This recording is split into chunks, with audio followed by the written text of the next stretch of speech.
नमस्कार साथियों, मैं अमित स्वागत करता हूं आप सभी का अपने YouTube channel knowledge with Amit में। तो फ्रेंड्स, आज की वीडियो में हम लोग देखेंगे कि जो अभी अभी राष्ट्रीय गौरव और एनवायरनमेंट स्टडी का जो 20 तारीख को जो पेपर हुआ है BA सेकेंड ईयर का, तो इसमें हम लोग देखेंगे कि इसके जो क्वेश्चन आंसर्स आए थे, तो उसके अंदर आप लोगों को पता ही है कि राष्ट्रीय गौरव के अंदर 100 प्रश्न जो हैं आपके आते हैं। तो आज की वीडियो में मैं आप लोगों को इसके जो शुरुआत के जो 50 क्वेश्चन हैं इनका एनालिसिस करूंगा और आंसर्स आपके सामने बताऊंगा। तो आप सटीक आंसर अपने चेक करें। और टोटल इसके अंदर आप सभी को पता है कि 100 प्रश्न आते हैं। तो इसके मैंने सोचा है कि इसके 2 पार्ट बनाऊं। तो आज हमारी इसकी वीडियो रहेगी पार्ट 1। तो इसके अंदर हम लोग देखेंगे शुरुआत के जो क्वेश्चन हैं 50 और नेक्स्ट वीडियो में हम लोग देखेंगे अगले 50 क्वेश्चन। तो चलिए वीडियो की शुरुआत करते हैं। अगर आप चैनल पर नए हैं तो प्लीज़ चैनल को सब्सक्राइब करें और वीडियो को अपने दोस्तों के साथ शेयर करें। तो चलिए देखते हैं। पहला क्वेश्चन है, कंप्यूटर का हिंदी नाम है। What is the Hindi name of computer? तो कंप्यूटर का हिंदी नाम क्या है? पहला जो आपका ऑप्शन रहेगा वो रहेगा एनालॉग, दूसरा रहेगा डिजिटल, तीसरा रहेगा संगणक या ऑप्शन नंबर डी ऑल। तो इसका जो आपका आंसर जाएगा वो जाएगा ऑप्शन नंबर सी के साथ, यानी कि संगणक जो रहेगा आपका आंसर। पहले क्वेश्चन का ऑप्शन जाएगा ऑप्शन नंबर सी। अब हम लोग देखते हैं नेक्स्ट क्वेश्चन।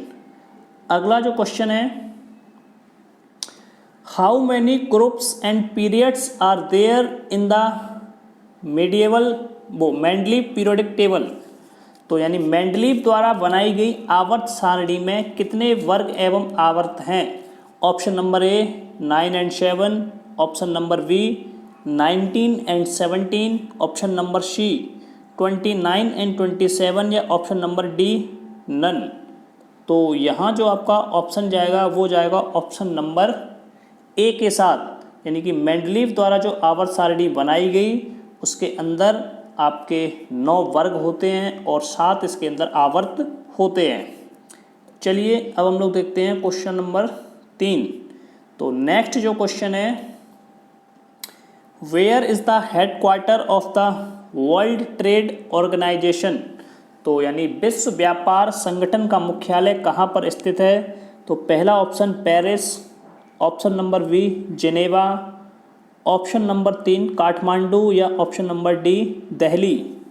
तो विश्व व्यापार संगठन का जो मुख्यालय है वो जाएगा ऑप्शन नंबर वी के साथ, यानी जिनेवा में इसका मुख्यालय है। अब हम देखते हैं नेक्स्ट क्वेश्चन और क्वेश्चन नंबर 4। क्वेश्चन नंबर 4 है, National Youth Day is celebrate on? यानी राष्ट्रीय युवा दिवस कब मनाया जाता है? तो ऑप्शन नंबर ए 12 जनवरी, ऑप्शन नंबर बी 22 जनवरी, ऑप्शन नंबर सी 2 जुलाई या ऑप्शन नंबर डी 12 जुलाई। तो राष्ट्रीय युवा दिवस ये आपका मनाया जाता है बच्चों 12 जनवरी को।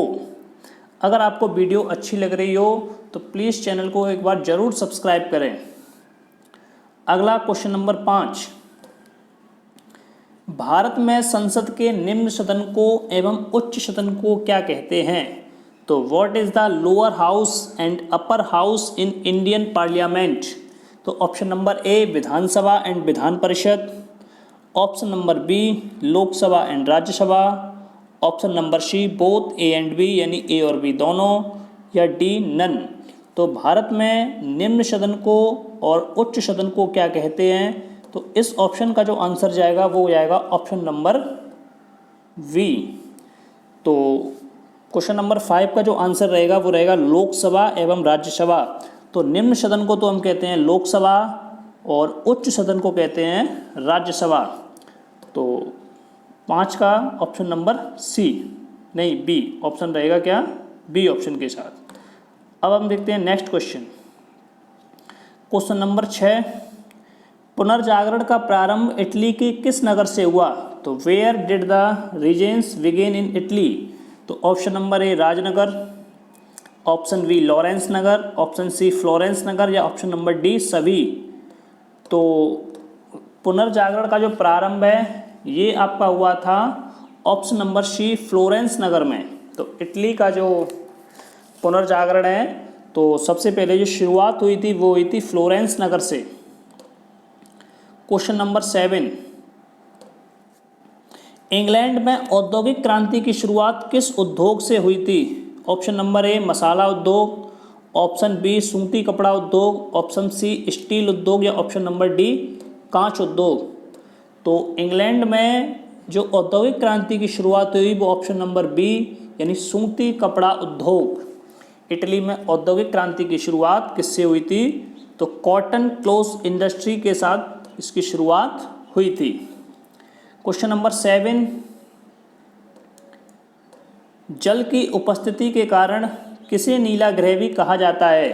विच planet is known as blue planet because of presence of water? यानी कि किस प्लैनेट को, यानी किस ग्रह को नीला ग्रह कहते हैं? तो option number A, Arun, option B, Varun, option C, earth, या ऑप्शन डी, नन। तो आप सभी को पता होगा, काफ़ी सिंपल सा क्वेश्चन है कि पृथ्वी को हम नीला ग्रह कहते हैं।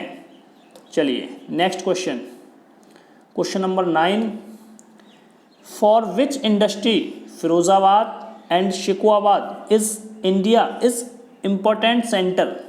तो फिरोजाबाद और शिकवाबाद भारत में किस उद्योग के महत्वपूर्ण केंद्र हैं?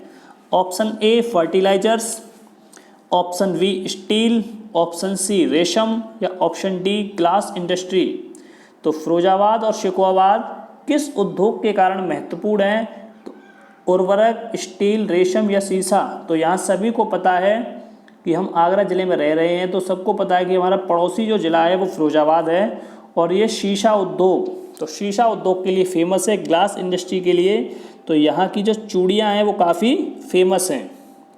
चलिए ऑप्शन नंबर डी वो ठीक है। अब next question, question number 10, in which year Indian railways was nationalised? यानी भारतीय रेल का जो राष्ट्रीयकरण हुआ वो किस वर्ष हुआ? तो 1950 में, 1970 में, 1990 में, या 2000 में?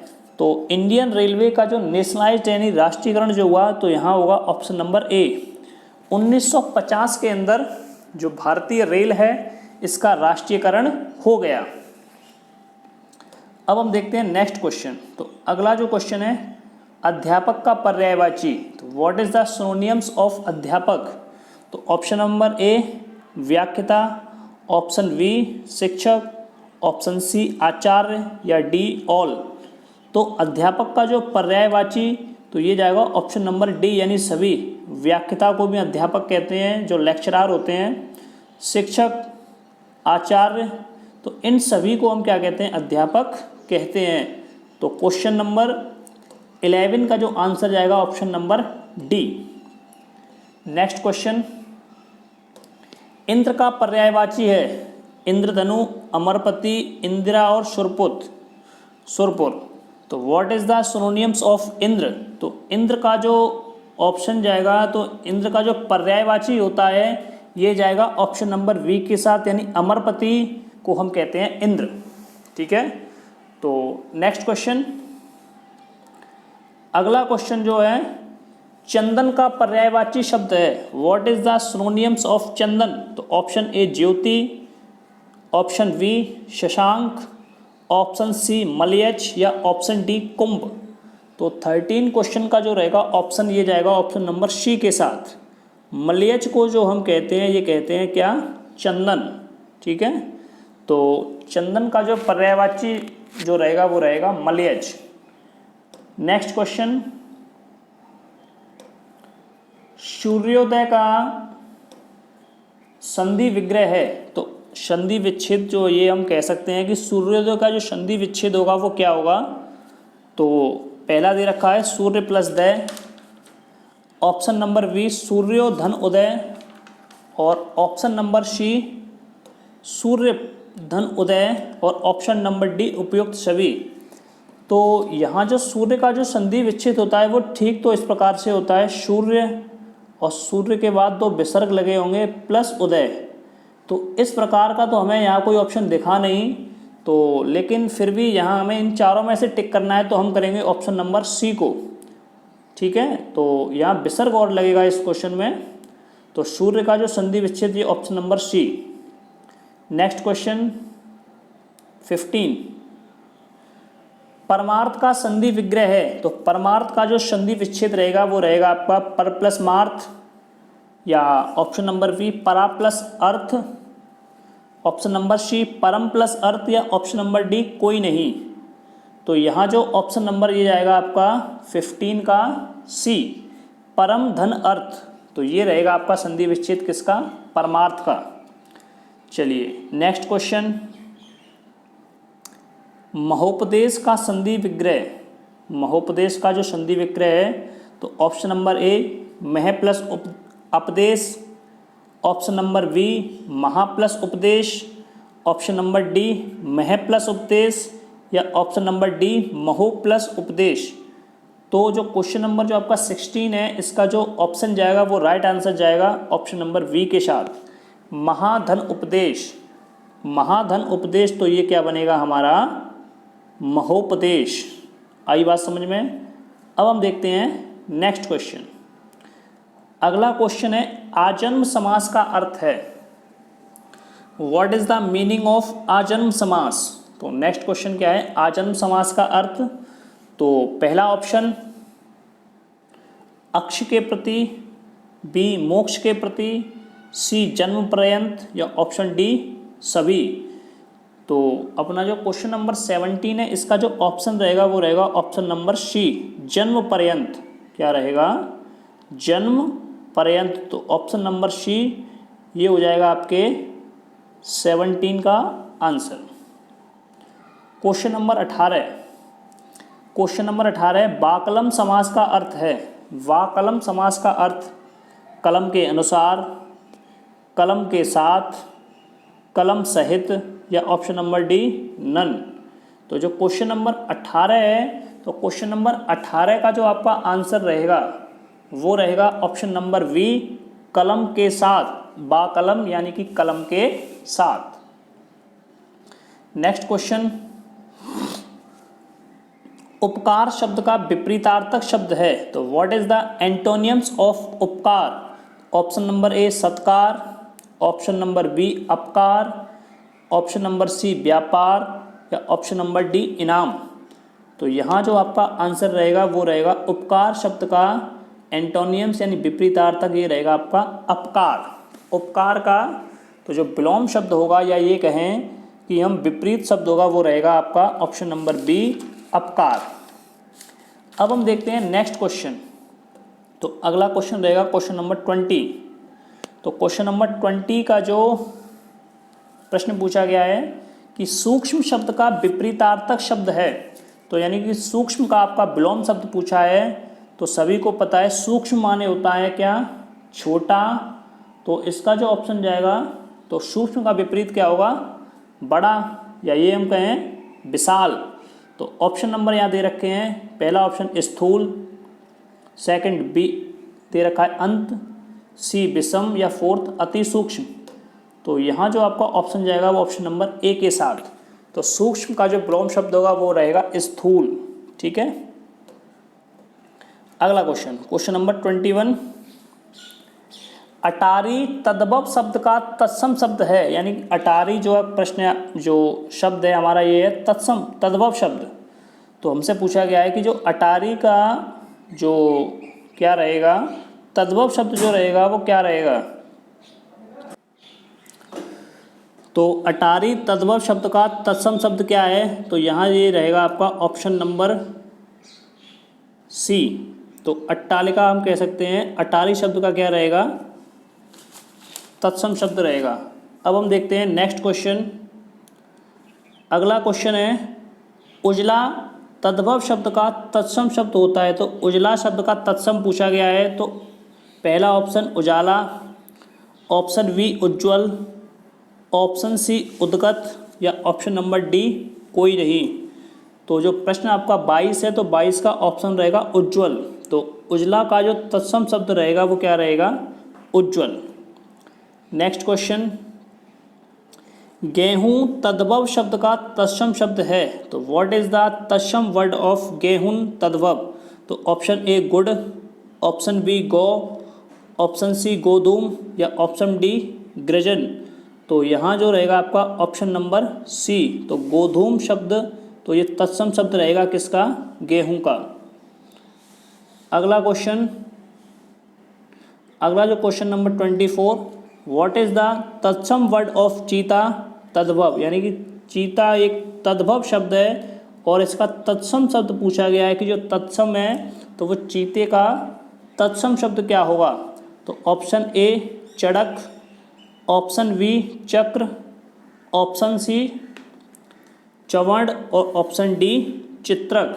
तो इसका जो ऑप्शन रहेगा वो रहेगा ऑप्शन नंबर डी यानी चित्रक। तो चीते का जो तत्सम शब्द होगा वो क्या होगा? चित्रक।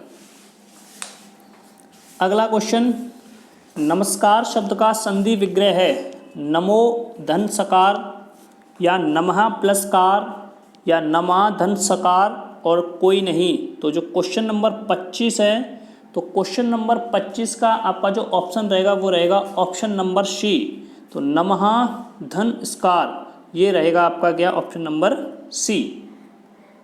अब हम देखते हैं, अच्छा क्वेश्चन नंबर जो 25 का ऑप्शन जाएगा वो जाएगा ऑप्शन नंबर बी, नमः प्लस कार। अगला क्वेश्चन, क्वेश्चन नंबर 26, नीरव शब्द का संधि विग्रह है, नीरव शब्द का संधि विग्रह है। तो ऑप्शन नंबर ए नी प्लस रव, ऑप्शन बी नी प्लस रव या ऑप्शन सी नी प्लस रव या ऑप्शन नंबर डी नी धन अरब। तो जो नीरव शब्द का आपका संधि विच्छेद है ये रहेगा आपका ऑप्शन नंबर सी, नी धन रव। तो ऑप्शन नंबर सी रहेगा आपका इसका correct answer. Question number 27, what is the संधि विच्छेद ऑफ मनोकामना? तो मनोकामना शब्द का संधि विच्छेद है, तो ऑप्शन नंबर ए मन है धन कामना, ऑप्शन बी मनो प्लस कामना, ऑप्शन नंबर सी मन है प्लस मना या ऑप्शन डी कोई नहीं। तो क्वेश्चन नंबर जो 26 का जो 27 का आपका जो आंसर रहेगा वो जाएगा ऑप्शन नंबर ए के साथ मन है प्लस कामना। अब हम देखते हैं अगला क्वेश्चन, तो क्वेश्चन नंबर जो 28 है, चतुर्थिक शब्द कौन से समास से संबंधित है? यानी आपका जो चतुर्थिक शब्द जो बना है वो कौन से समास से बना है? तो ऑप्शन नंबर ए द्वंद्व समास, ऑप्शन बी अव्ययी भाव समास, ऑप्शन डी द्विगु समास और ऑप्शन डी बहुब्रीहि समास। तो चतुर्दिक शब्द जो है ये आपका ऑप्शन नंबर सी यानी द्विगु समास से संबंधित है। चलिए अगला क्वेश्चन, त्रिफला शब्द का समास अर्थ है। तो ऑप्शन ए सभी फलों का समाहार, ऑप्शन बी तीन युगों का समाहार, ऑप्शन सी तीन दिशाओं का समाहार या ऑप्शन डी तीन फलों का समाहार। तो यहाँ जो आपका आंसर रहेगा वो रहेगा ऑप्शन नंबर डी तीन फलों का समाहार। अब हम देखते हैं नेक्स्ट क्वेश्चन। अगला जो क्वेश्चन है, दशम तत्सम शब्द का तद्भव अर्थ है। ऑप्शन ए 10, ऑप्शन बी दूब, ऑप्शन सी 10वां या ऑप्शन डी दारव। तो इस प्रश्न का जो आंसर रहेगा वो रहेगा ऑप्शन नंबर ए 10। अगला क्वेश्चन 31, भारत में मानव का सर्वप्रथम साक्ष्य मिलता है। ऑप्शन ए नर्मदा घाटी, ऑप्शन बी जम्बू घाटी, ऑप्शन सी ए और बी या ऑप्शन डी इनमें से कोई नहीं। तो 31 का जो आंसर रहेगा वो रहेगा नर्मदा घाटी। तो मानव का जो सर्वप्रथम जो साक्ष्य मिले हैं ये आपके नर्मदा घाटी के अंदर मिले हुए हैं। नेक्स्ट क्वेश्चन, हड़प्पा सभ्यता का सबसे बड़ा पुरास्थल है। तो option A Alimpur, option B Amri, option C Mohenjo-daro या ऑप्शन डी कोई नहीं। तो हड़प्पा सभ्यता का जो सबसे बड़ा पुरास्थल है वो दिया गया है राखीगढ़ी। कौन सा होता है? राखीगढ़ी। लेकिन ऑप्शन में यहाँ हमारे पास राखीगढ़ी नहीं है, तो ऑप्शन दे रखे हैं पहला Ali Murad, option B Amri, option C Mohenjo-daro और ऑप्शन डी कोई नहीं। तो राखी गढ़ी के बाद जो ऑप्शन नंबर बी आता है आपका मोहनजोदाड़ो, ये सबसे उसके बाद बड़ा और पुराना स्थल है। तो 32 का जो आंसर रहेगा वो रहेगा मोहनजोदड़ो। क्वेश्चन नंबर 33, सबसे पुराना वेद है अर्थवेद, सामवेद, यजुर्वेद और ऋग्वेद। तो सबसे पुराना जो वेद है वो है आपका ऋग्वेद। इसकी जो ट्रिक होगी वो रहेगी राइसा, RYSA। तो ऋग्वेद, उसके बाद यजुर्वेद, फिर सामवेद और फिर अर्थवेद। नेक्स्ट क्वेश्चन 34, निम्न में से गौतम बुद्ध के बचपन का क्या नाम था? तो option A Siddharth, option B Gautam Rishi Gautam, option C Vasuki और ऑप्शन डी देवनाम प्रिय। तो गौतम बुद्ध के बचपन का नाम क्या था? ऑप्शन नंबर ए सिद्धार्थ। अगला क्वेश्चन नंबर 35, किस स्तर से ऊपर की ध्वनि प्रदूषण की श्रेणी में आती है? ऑप्शन ए 30 डेसिबल से अधिक, ऑप्शन बी 50 डेसिबल से अधिक, ऑप्शन सी 80 डेसिबल से अधिक, ऑप्शन डी कोई नहीं। तो जो 35 का जो आंसर रहेगा वो रहेगा ऑप्शन नंबर सी। तो 80 डेसिबल से अधिक की जो ध्वनि है वो हमारी ध्वनि प्रदूषण के अंतर्गत आ जाती है। और 80 भी ना कह के ये होती है 85। तो 85 डेसिबल से जो अधिक की ध्वनि होगी वो ध्वनि प्रदूषण के अंतर्गत आएगी। अगला क्वेश्चन,